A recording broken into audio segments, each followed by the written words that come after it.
Hey there! Welcome back to our series on Vertex Operator Algebras.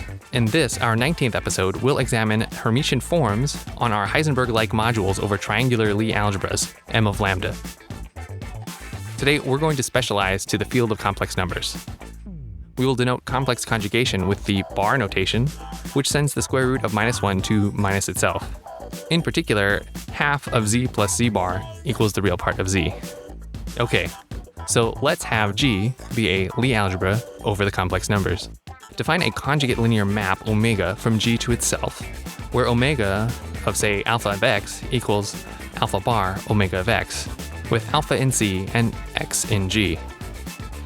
In this sense, you can think of it as a real linear map, which is also an anti-involution on G. For you physics nerds, you can think of these as time reversal symmetry maps. Define the subset of G as those elements for which omega acts as -1. U here is the real subalgebra of G, which is sometimes called the real form of G. Evidently, I times U, those elements of G formed by I times elements of U, are invariant under omega. From the perspective of U, a kind of real Lie algebra, G equals the direct sum of U plus IU, which can be thought of as the complexification of U. In other words, the real tensor product of U with the complex numbers. Now, suppose G has a triangular decomposition as discussed in section 18. That is, last time. And let's suppose that it respects the anti-involution omega.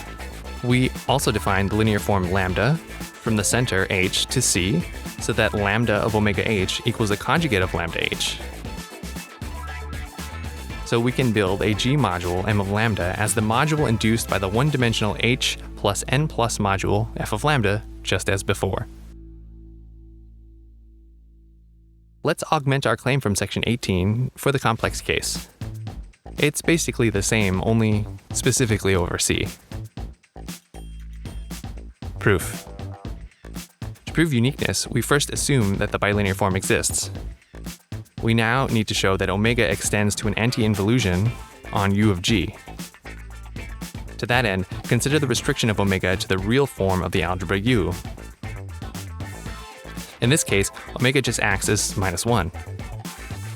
This, of course, extends to a real anti-involution on U of U. So from this, omega extends to a unique conjugate linear map on U of G, viewed, of course, as the direct sum of U plus I of U. And of course, we know how to deal with universal enveloping algebras of direct sums. The rest of the proof follows from the proposition of last time. And we're done. And yay, we're also done for today. Next up, we'll investigate these contravariant forms on those distinguished Heisenberg modules h hat of z.